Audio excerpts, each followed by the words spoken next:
여러분은 사람을 볼 때 어디부터 보시나요? 아무래도 얼굴을 가장 먼저 보시겠죠. 외모도 중요하겠지만 저는 따뜻한 마음씨가 제일 중요하다고 생각합니다. 오늘의 사연은 북한에서 탈북한 지 7년째인 황소음 씨의 사연입니다. 그럼 지금부터 소음 씨의 사연을 읽어드리겠습니다.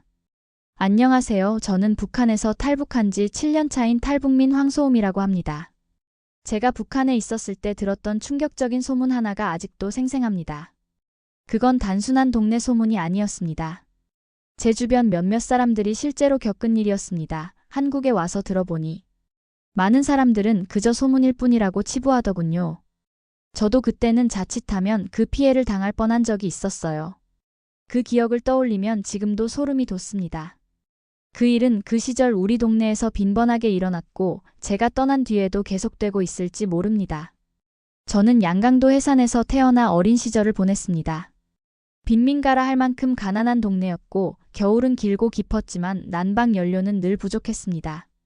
집은 판자촌, 흙집으로 겨울철이면 숨쉬기조차 힘든 만큼 매서운 추위를 견뎌야 했습니다. 밥 한 공기도 넉넉지 못해 내 식구가 손바닥보다 작은 한 숟가락을 나눠 먹던 날들이 많았죠. 배고픔과 눈물이 함께 밀려오던 그때를 저는 지금도 잊을 수 없습니다. 해산은 북한에서도 특히 가난하다고 알려진 곳입니다. 중국과 국경을 접한 도시이지만 도시라기보다 국경 전초 기지 같은 곳이라 혜택보다는 불이익이 더 많았습니다. 공장과 기업소는 멈춰 서 있었고 국가에서 주는 배급은 거의 끊긴 상태였습니다. 장마당에 의지해 살아가지만 장사할 돈이나 물건이 없는 사람들은 하루 한 끼도 제대로 해결하지 못했습니다. 국경과 가까워 밀수로 먹고 사는 사람들이 있긴 했지만 단속이 심해지면 가장 먼저 굶주림에 시달리는 곳이 바로 우리 고향이었습니다. 추운 날씨, 열악한 농업 기반, 끊어진 배급, 불안정한 장마당, 그리고 국경 단속까지 겹쳐 주민들은 최소한의 생존조차 보장받기 어려웠습니다. 한국에서 굶어 죽는다고 하면 믿으실 수 있겠습니까? 저희는 굶어 죽는 일이 정말 숨쉬듯 일어났었죠. 저희 집도 정말 못 살았습니다. 하지만 집이 가난한들 마음도 같이 가난할까요? 그래도 먹을 것이 생기면 가족과 이웃, 동무들과 나눠 먹었고 물이 떨어지면 개울가에 가서 목을 적셔 허기를 달래기도 했습니다. 그래도 배가 고프면 땅에 난 풀이나 쥐를 잡아먹으며 연명하던 날들도 있었습니다. 그런 힘든 시절일수록 가족과 가족 같은 동무들이 큰 힘이 되었고 서로 의지하며 살았습니다. 특히나 저희는 동네가 좁아 누구 하나 모르는 사람이 없을 정도였죠. 동무들도 정말 양자매 양언니처럼 각별한 사이로 지내던 어느 날 제가 친하게 지내던 언니가 갑자기 결혼한다는 소식을 들었습니다. 저랑은 겨우 1살 차이였는데 나이가 겨우 18인데 결혼을 한다니 저는 너무나 의심스러웠습니다. 부모님께 물어보니 좋은 사람을 만나 일찍 결혼하는 것이다라며 남의 일에 신경 쓰지 말라고 다그치셨죠. 소문은 워낙 빠르고 동네가 좁아 제가 소문을 먼저 알 수밖에 없었습니다. 친구들하고도 뒷이야기가 많이 나올 수밖에 없었던 게 저희 동네 동년배 언니들이 줄줄이 결혼을 가기 시작했다는 거예요. 나이가 많은 언니들도 아닌데 말이죠. 한국에 와서는 북한 나이로 결혼을 한다는 게 이상한 것이라는 걸 알고 정말 충격을 먹었어요. 어른들한테 언니의 결혼 소식을 물어봐도 계속 뭔가 숨기는 것 같아서. 저는 언니의 소식이 궁금했어요. 왜냐하면 고작 1살 차이 나는 언니면 저랑 정신 연령도 비슷할 텐다. 언니는 제가 아는 것만큼 성숙한 사람은 아니었거든요. 그래서 결혼을 한다는 소식을 믿을 수가 없었어요. 또 누가 빈민가에 사는 가난한 여자랑 결혼을 하고 싶어 하나라는 생각도 들었죠. 그런데 며칠 뒤 그 언니가 결혼을 앞두고 죽었다는 소식이 들렸습니다. 저는 너무 깜짝 놀라 부모님께 자초지종 여쭤보니 스스로 목숨을 끊었다고 했습니다. 저는 언니의 자살 소식을 듣고 더욱 의심에 빠지기 시작했습니다. 왜냐하면 결혼할 사람이 스스로 목숨을 끊었다니.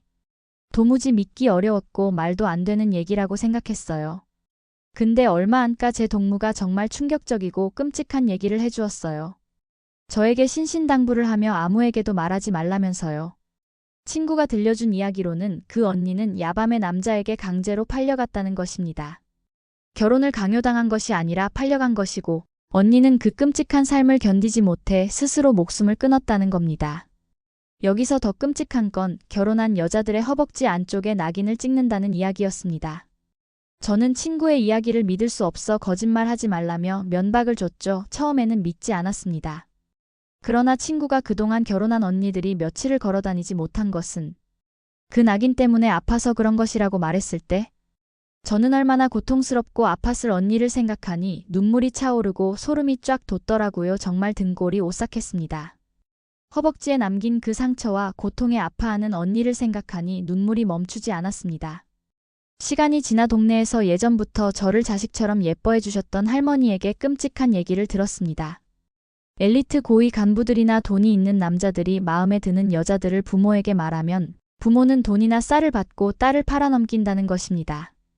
우리 동네에서도 그런 일이 있었다고 했습니다. 할머니도 한때 팔려갔다가 운 좋게 도망쳐 다시 지금의 빈민가에 돌아와 몸을 숨기고 살고 있었습니다. 옛 기억으로는 평양에서 남자들이 오곤 했는데 그 남자들에게 팔려간 것 같다고 하더군요. 저는 그 이야기를 들으며 소름과 분노를 느꼈습니다.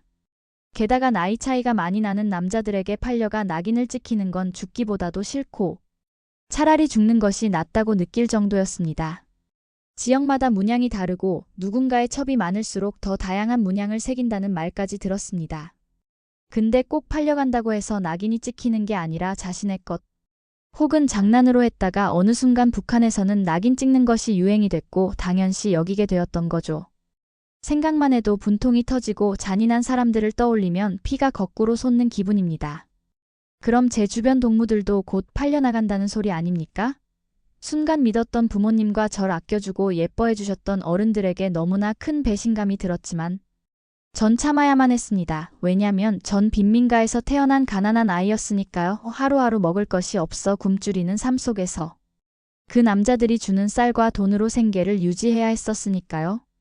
그 남자들도 싼 돈으로 어린 여자들을 마음대로 데리고 갈 수 있으니 얼마나 사고 파는 게 쉬웠겠어요. 근데 본인들이 데려간 여자들을 여왕처럼 호강시켜주는 것도 아닙니다. 그냥 노예처럼 부려먹거나 강제로 밤일을 시키고 마음에 들지 않으면 얼굴에도 낙인을 찍겠다고 협박까지 한다더군요.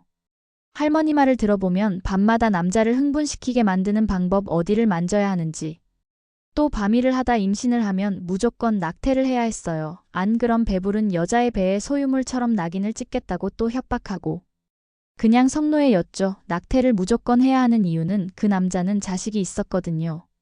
피임은 무조건 안 해요. 남자를 만족시켜야 하니까요. 또 시키는 일은 뭐든지 해야만 했어요. 할머니를 데려간 남자는 엘리트 고위 간부였는데 밤마다 온갖 변태적인 행위 만족시켜주지 못하며 폭력에 이어 성고문도 당했다고 했어요. 손발을 꽁꽁 묶고 안대로 눈을 가리고 밑에는 단단한 곤봉을 계속 넣었다 뺐다 했다고 했어요. 정말 죽고 싶을 만큼 힘들었다고 했어요. 낙인의 표시가 곧 난 팔려갔다는 거니 만약 운 좋게 도망쳐 나왔다 하더라도 옷을 다 벗기면 낙인이 드러날 것이고 집으로 돌아가면 가족들은 그 여자를 더럽다고 생각해 다시 받아주지 않을지도 모른다는 두려움이 있었습니다. 딸을 팔아 쌀과 돈을 받은 부모가 과연 딸을 다시 끌어안을 수 있을까? 하는 물음이 밤새 제 가슴을 짓눌렀습니다. 그런 현실을 생각하면 제 오금이 저려왔고 믿었던 사람들조차 믿을 수 없게 되었습니다. 더 이상 믿고 있던 부모님도 날 예뻐해주고 아껴주던 할머니도 이 나라도 도저히 살 수가 없더라고요.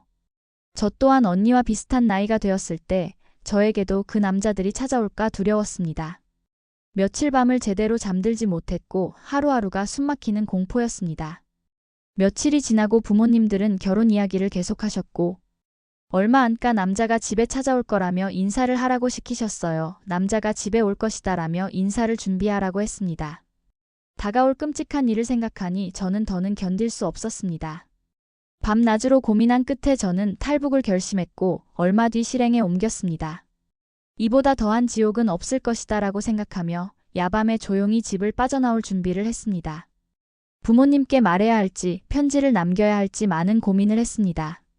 편지를 남기면 얼마 지나지 않아 남자들에게 붙잡혀 언니와 같은 꼴을 당할지도 모른다는 두려움에 편지조차 남기지 못했습니다. 대신 마지막으로 부모님께 감사하다는 말과 이제 제발 날 찾지 말아달라는 사죄와 사랑의 말만 머릿속으로 되뇌었습니다. 그날 모두 잠든 밤 저는 집을 나섰습니다. 그런데 어머니가 잠에서 깨어나 소음아, 밤에 위험하게 어딜 가느냐 하고 물으셨습니다. 가슴이 뛰고 입이 떨어지지 않아 머릿속이 하얘졌습니다. 빨리 머리를 굴려 거짓말을 하려 했지만 차마 입이 떨어지지 않았습니다. 저는 솔직하게 말하기로 마음먹고 저는 떨리는 목소리로 말했습니다. 나는 남자들에게 팔려간 언니처럼 살고 싶지 않다. 그 남자와 결혼해 사는 것보다는 차라리 죽는 편이 낫다. 이제 날 찾지 말아달라. 울음을 참고 떨리는 목소리로 어머니께 말했죠. 집을 떠나기 직전 어머니는 조심스레 저를 끌어안고는 눈물을 참으며 말했습니다. 소음아, 넌 정말 행복하게 살아야 한다. 어머니가 미안하다. 어머니를 원망하지 말아라. 어머니는 저의 손에 차갑게 식은 감자를 쥐어주셨습니다. 눈물이 차올라 숨이 막혔지만 더 시간이 흐르면 모든 것이 물거품이 될 것 같아 저는 어머니에게 눈물을 흘리며 말씀드렸습니다.